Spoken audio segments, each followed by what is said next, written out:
जालंधर सरहद से 100 किलोमीटर के लगभग दूर था। ये तो कोई फासला ही ना था। सरहदी शहर होने की वजह से इस इलाके में इंडियन इंटेलिजेंस के कारिंदे और इन्फार्मर हमा वक्त सरगर्म रहते थे। इंटेलिजेंस के लिहाज से जालंधर और इसके गिरदोनवा का दूर दूर तक का इलाका हसास इलाका समझा जाता था। अब सगीर को ज्यादा मोहतात होकर रहना था। उसके लिए छुपा रहना ही बेहतर था। वो चलता गया। उसके दिल में अल्लाह का नाम था और वो अल्लाह की मदद का तलबगार था। आखिर वो चौधरी मेराज के गांव में दाखिल हुआ। ये जिला जालंधर का एक बड़ा गांव था। रात के 11 बज रहे थे जब वो उस गांव में दाखिल हुआ। वो ज्यादातर खतरा हिंदुओं से महसूस कर रहा था। एतबार तो सिखों पर भी नहीं करना चाहिए था, लेकिन उन दिनों सिख खालिस्तान के मुतालबे के सिलसिले में इतने ज्यादा सरगर्म हो गए थे कि हिंदुओं और सिखों के दरमियान खून खराबे की वारदातें भी हो रही थी और सिखों ने पाकिस्तान की हिमायत खुल्लम खुल्ला शुरू कर दी थी। ये भी मशहूर हो गया था कि पाकिस्तान की तरफ से सिखों को असलिहा बारूद मिल रहा है। इसमें सदाकत थी या नहीं, ये एक अलग बात थी, लेकिन इसमें कोई शक नहीं रह गया था कि सिख पाकिस्तान की मदद के लिए देख रहे थे और इंडिया की हुकूमत पाकिस्तान पर इल्जाम आयद कर रही थी कि वो सिखों की मदद कर रहा है। बहरहाल खालिस्तान का मुतालबा या तहरीक एक बगावत की सूरत इख्तियार कर गई थी। चौधरी मेराज के गांव की गलियां खाली पड़ी थीं। रात को हिंदू और सिख कम ही बाहर निकलते थे क्योंकि कत्ल का खतरा हर लम्हे सर पर मंडलाता रहता था। आखिर सगीर को एक बूढ़ा सा सिख सामने से आता नजर आ गया जो आहिस्ता आहिस्ता चला आ रहा था। सगीर ने रुक कर उससे साधु के अंदाज से बोलते हुए चौधरी मेराज का घर पूछा।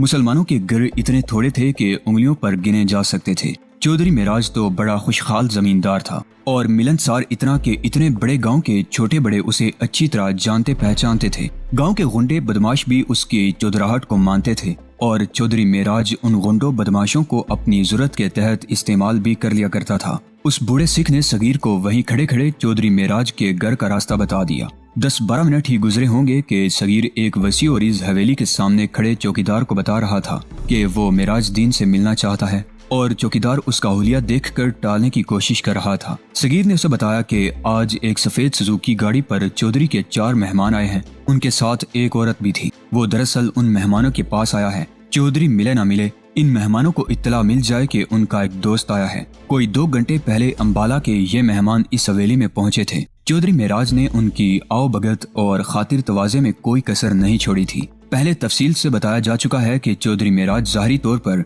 हिंदुओं का वफादार और सिखों का दोस्त बना हुआ था, लेकिन उसकी जात में इंतकाम की चिंगारियां सुलगती रहती थी। ये जानते हुए कि पाकिस्तान कैसी सियासी, मुआशी और माशरती तबाही में जा पड़ा है, उसके दिल में पाकिस्तान की मोहब्बत मौजूद थी। एक तो वो अगस्त 1947 में मुसलमानों के कत्लेआम और मुसलमान लड़कियों के अगवा और इज्तिमाई आबरूरेजी को नहीं भूला था और अब हिंदुओं की तरफ से उस पर यह चोट पड़ी थी कि उसके अच्छे भले जवान बेटे को हिंदुओं ने आगरा के पागल खाने तक पहुंचा दिया था। एक तरफ वो हर मुसलमान और हर पाकिस्तानी की मदद के लिए तैयार रहता और खतरे भी मोल लेने पर आ जाता। वो समझता था कि इस तरह वो अपने अल्लाह की खुशनुदी हासिल कर रहा था और दूसरी तरफ वो आगरा के पागल खाने के अफसर अब्दुस्तार को भी खुश कर रहा था ताकि वहाँ उसके बेटे का ख्याल रखे और बजाय इसके कि उसका बेटा पागल खाने में रहकर लाइलाज पागल बन जाए, उसका इलाज हो जाए और फिर वो पागल खाने से निकल आए। जब चौधरी बाहर खड़ा चौकीदार से कह रहा था कि वो अंदर इतला दे दे कि एक मेहमान आया है, उस वक्त चौधरी मेराज अम्बाला के मेहमानों में बैठा उनकी बातें सुन रहा था। कुछ ही देर पहले वो खाने से फारिग हुए थे। अगर सगीर किसी अच्छे लिबास में होता तो चौकीदार फौरन अंदर इतला देता, लेकिन एक साईं या साधु या मलंग को देखकर वो अंदर जाने से डरता था। रात आधी गुजरने वाली थी। चौकीदार इस डर से अंदर नहीं जाता था कि चौधरी मेराज बाहर आएगा और ये शख्स उसे कहेगा, चौधरी साहिब बड़ी दूर से आया हूँ, रोटी खिला दें या कुछ दे दें। इस हुलिये और इस क्लास का कोई शख्स इतने बड़े चौधरी का मेहमान नहीं हो सकता। सगीर के लिए ये एक मसला बन गया कि वो चौधरी या डॉक्टर रशीद तक अपनी इत्तला किस तरह पहुंचाए। वो सब लोग अंदर जाग रहे थे और चौधरी मेराज को बताया जा चुका था कि जिसकी खातिर डॉक्टर रशीद आगरा के पागल खाने तक पहुंचाया गया था, वो किस तरह रास्ते में मिल गया और वो उसे साथ ले आए हैं। चौधरी मेराज ने गैर मामूली हैरत का इजहार करके कहा कि ये एक मौजज़ा है जिससे साफ पता चलता है कि अल्लाह तबारक व तआला उनकी मदद कर रहा है। उन लोगों को अभी तफसीलन मालूम नहीं हो सका था कि ये लड़की कौन थी जिसे सगीर ने उसके घर पहुंचाना था। चौधरी मेराज ने भी लड़की की बात की तरफ ज्यादा ध्यान ना दिया और ये पूछने की जरूरत महसूस ना की कि वो कौन थी। उसे दिलचस्पी सिर्फ इस बात में थी कि सगीर भी आ रहा है। सगीर को तो वो खास तौर पर मिलने को बेताब था। बहरहाल उनमें से किसी को भी ये तवक्को नहीं थी कि सगीर आज ही रात आ जाएगा। इत्तिफाक से एक नौकर बाहर निकला तो उसने एक साधु मलंग को खड़े देखा। चौकीदार ने उसे बताया कि ये शख्स चौधरी साहब से मिलना चाहता है। नौकर ने भी सगीर का हुलिया देखकर टाल मटोल शुरू कर दी। आखिर सगीर गुस्से से बोला कि अंदर जाकर मेहमानों से कहें कि सगीर आया है।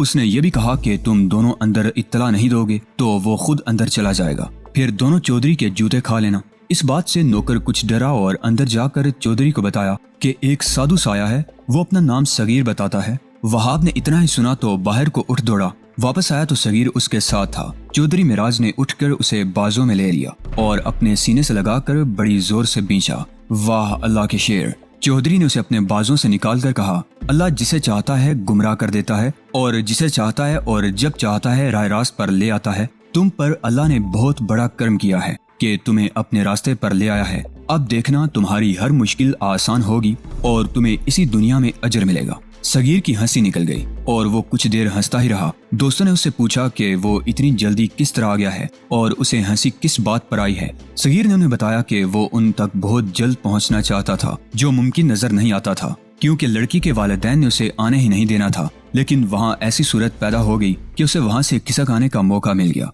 सगीर ने उन्हें बताया कि उसे ये मौका किस तरह मिला था। सगीर ने यह भी कहा कि ये सिख उसे मशकूक आदमी समझकर रोक भी सकते थे। मेरे अजीजों, चौधरी मेराज ने सगीर की बात पूरी होने से पहले ही कहा, अब काम की बात सुन लो। हो सकता है तुम्हें कल परसों ही सरहद पार करा दूं और इसमें हफ्ता 10 दिन भी लग सकते हैं। 10 दिनों से ज्यादा 1 मिनट भी नहीं लगेगा। मैं कुछ इंतजाम कर चुका हूं और बाकी कल से शुरू कर दूंगा। जितने भी दिन लगे परेशान नहीं होना। मेरे घर में कोई तुम्हारी तरफ आंख उठाकर भी नहीं देखेगा। तुम्हारी गाड़ी छुपा दी गई है, ये किसी को नजर नहीं आएगी। तुम सब बहुत थके हुए हो, सो जाओ, बाकी बातें कल होंगी। चौधरी ने बोलते बोलते सगीर की तरफ देखा और जरा चौंक कर बोला, तुम सगीर ये कपड़े बदल डालो, मैं अपने कपड़े देता हूँ और तुम्हारे गुस्ल का बंदोबस्त भी करता हूँ। कपड़े तो मैं बदल लूंगा, सगीर ने कहा, लेकिन दाढ़ी और सर के बाल अभी नहीं कटवाऊंगा। सरहद पार करने तक मेरा चेहरा ढका ही रहे तो अच्छा है। सगीर ने नहा लिया और जब वो चौधरी के कपड़े पहनकर वापस मेहमानों वाले कमरे में आया तो उसने बड़ी लंबी मुद्दत बाद निहायत अच्छा और मुर्गन खाना पड़ा देखा।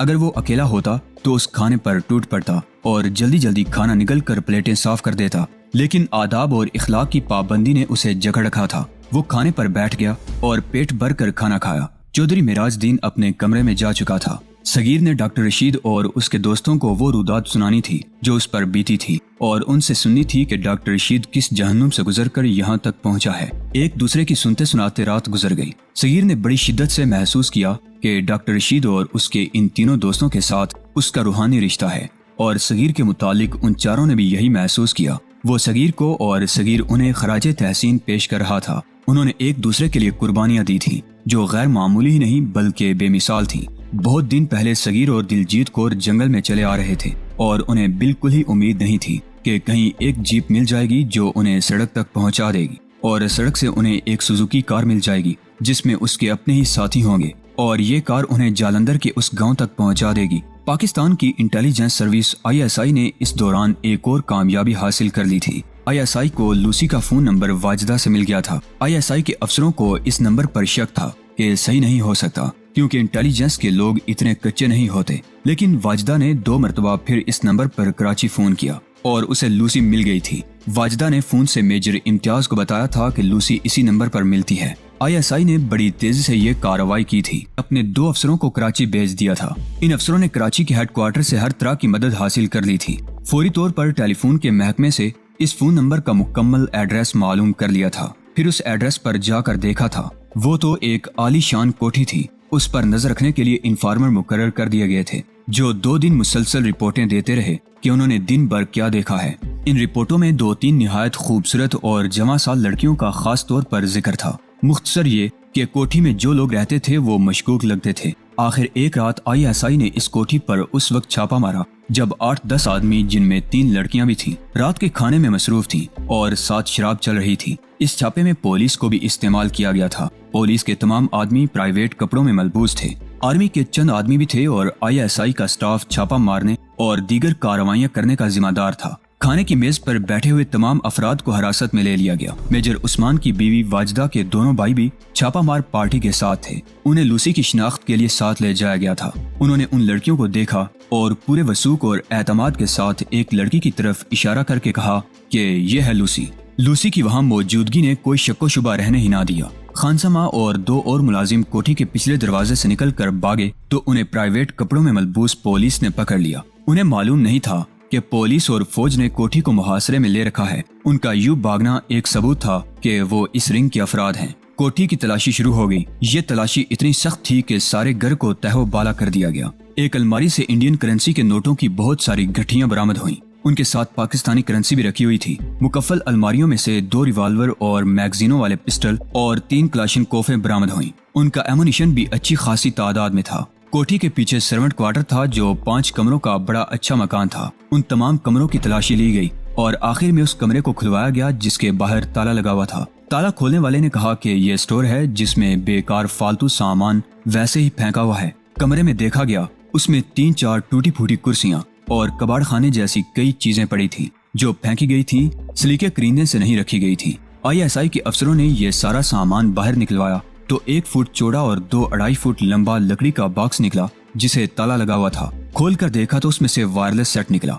ये रेडियो टेलीफोन भी था और RT सेट भी। ये अपने कब्जे में ले लिया गया। उसी स्टोर से शराब की बोतलों के 4-5 क्रेट भी बरामद हुए। ISI वाले जानते थे कि ये शराब उन लोगों ने जो कोठी में रहते थे सिर्फ अपने लिए नहीं रखी हुई, बल्कि ये रिंग के उन अफराद के लिए थी जो उनके पाकिस्तानी एजेंट थे। और इस शराब का इस्तेमाल सिर्फ उनके अपने ही अफराद नहीं करते थे, बल्कि जिसे अपने जाल में फंसाना होता था ये उसकी खातिर तवाज़े में इस्तेमाल होती थी। शराब, खूबसूरत औरत और दौलत इंसान की सबसे बड़ी कमजोरियां हैं। यही 3 चीजें हैं जिन्होंने बादशाहों को भिखारी बनाया है और ईमान फरोशों की मंडी में यही चीजें चलती हैं। इन 3 चीजों की चिकाचुंद इस कदर तेज होती है कि इसके सामने इबरत के चिरागों की रोशनी जैसे गुल ही हो जाती है।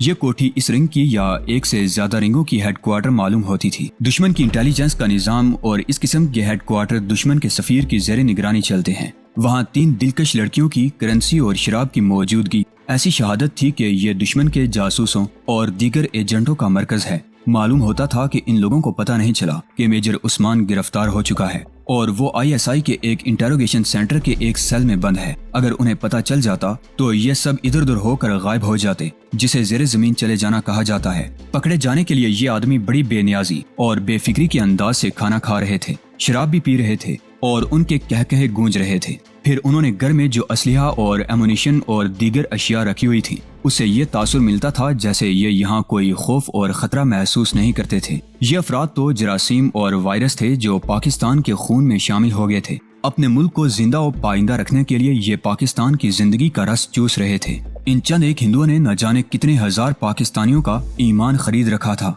और ये पाकिस्तानी दीमक की तरह अपने ही मुल्क की जड़ें चाट रहे थे। इनमें बाज पाकिस्तानियों को बाज ऐसी शख्सियतों की पुष्टपनाही हासिल थी जिन शख्सियतों ने पाकिस्तान की बागडोर अपने हाथों में ले रखी है। खाना तलाशी मुकम्मल करके और बरामदशुदा माल एक जगह रखवाकर ISI के अफसर उस कमरे में गए जहां गिरफ्तार होने वाले अफराद को एक दीवार के साथ फर्श पर बिठा दिया गया था और उन पर पहरा खड़ा था। अफसर अभी उनसे कोई बात भी ना कर पाए थे कि साथ वाले कमरे में टेलीफोन की घंटी बजी। एक अफसर गया और रिसीवर उठाया, लूसी से बात करवाएं। उस अफसर की हेलो के जवाब में दूसरी तरफ से एक नस्वानी आवाज आई, आप कौन? अफसर ने पूछा। मैं लूसी को क्या बताऊं? लाहौर से मिसेज मेजर उस्मान। उधर से जवाब मिला, वाजिदा। अस्सलाम वालेकुम मिसेज मेजर उस्मान। ISI के उस अफसर ने हल्की सी हंसी के साथ कहा, मिस लूसी हमें मिल गई हैं लेकिन आपसे बात नहीं कर सकेंगी। मैं आपके भाई साहब की बात आपसे करवा देता हूँ। पकड़ी गई है वो डायन? वाजिदा ने पुरमुसरत लहजे में कहा। आप पहुँच गए हैं वहाँ? हाँ मिसेज उस्मान। उस अफसर ने कहा,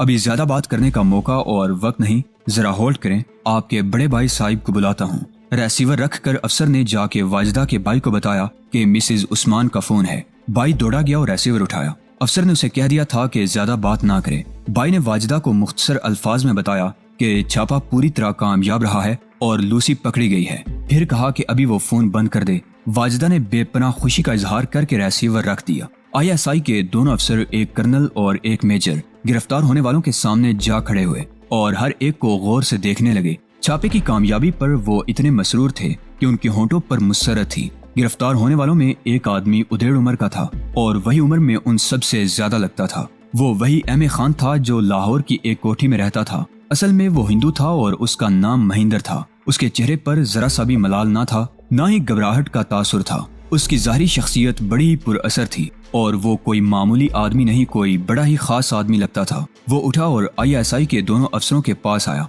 आपसे एक बात करनी है, उसने निहायत धीमी आवाज में कहा। मुझे साथ वाले कमरे में ले चलें। दोनों अफसर उसे साथ वाले कमरे में ले गए और उसने अफसरों को बैठने को कहा। पकड़े गए हैं। महिंदर ने कहा, ये अलग बात है कि हम इकबाले जुर्म करेंगे या नहीं, लेकिन मैं ये देख चुका हूँ कि हमारे खिलाफ आपको कुछ शहादत मिल गई है। अभी अभी जो फोन आया था वो मैं जान गया हूँ कि किसका था और किस लिए था। हमारी अपनी लड़की ने हमें मरवा दिया है। इसने ये फोन नंबर बाहर दे रखा था। किसे दे रखा था? कर्नल ने पूछा। मेजर उस्मान और उसकी बीवी को, महिंदर ने जवाब दिया। क्या ये मेजर उस्मान अभी सर्विस में है? कर्नल ने अनजान बनते हुए पूछा। या रिटायर्ड मेजर है? सर्विस में है, महिंदर ने कहा। लाहौर ब्रिगेड हेडक्वार्टर में होता है। दरअसल कर्नल ये मालूम करना चाहता था कि इन लोगों को ये मालूम है या नहीं कि मेजर उस्मान गिरफ्तार हो चुका है, या इस पर किसी को ऐसा शक नहीं। कर्नल ने महिंदर से एक दो बातें और पूछी तो महिंदर ने कोई जवाब ना दिया। देखिए साहिब, महिंदर ने कहा, आप मुझसे वो बातें पूछ रहे हैं जो कोर्ट में जीरा में पूछी जाती हैं।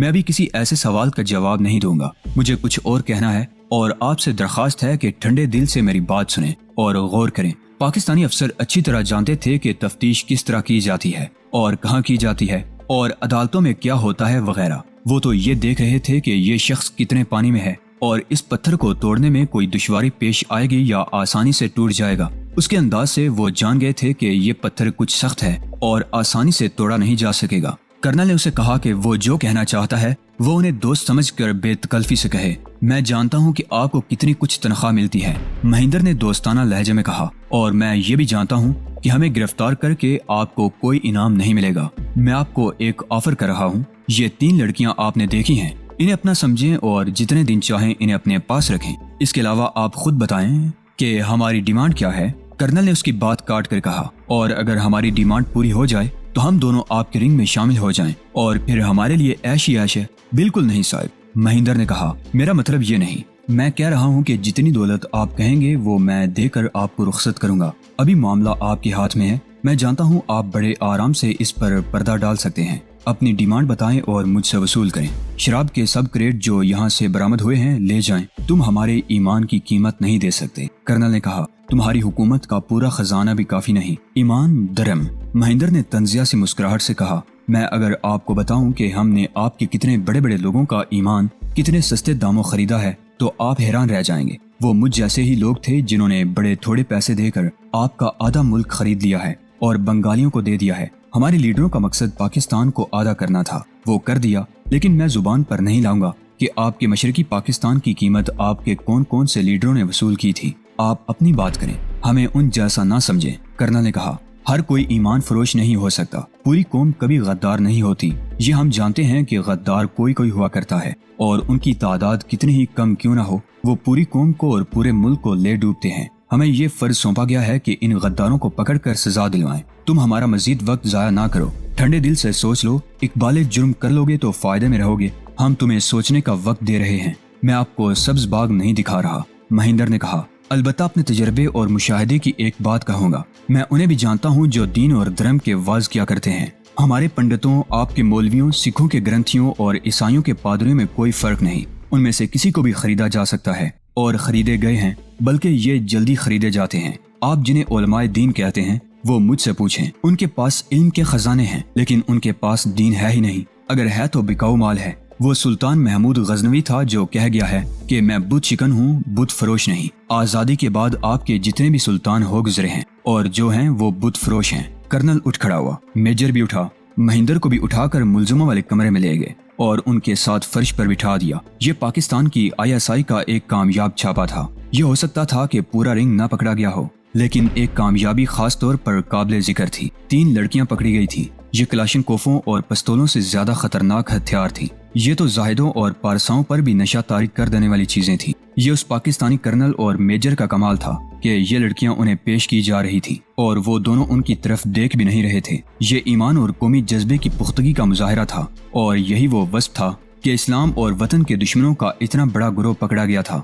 ISI کا کام اس چھاپے، برآمدگیوں اور ملزموں کی گرفتاری پر ختم نہیں ہو گیا تھا۔ انہیں سزا دلوانے کے لیے شہادتیں اکٹھی کرنی تھی، جو خاصا مشکل کام تھا۔ اس کے علاوہ ان سے یہ بھی معلوم کرنا تھا کہ پاکستان میں ان کے ایجنٹ کون کون ہیں۔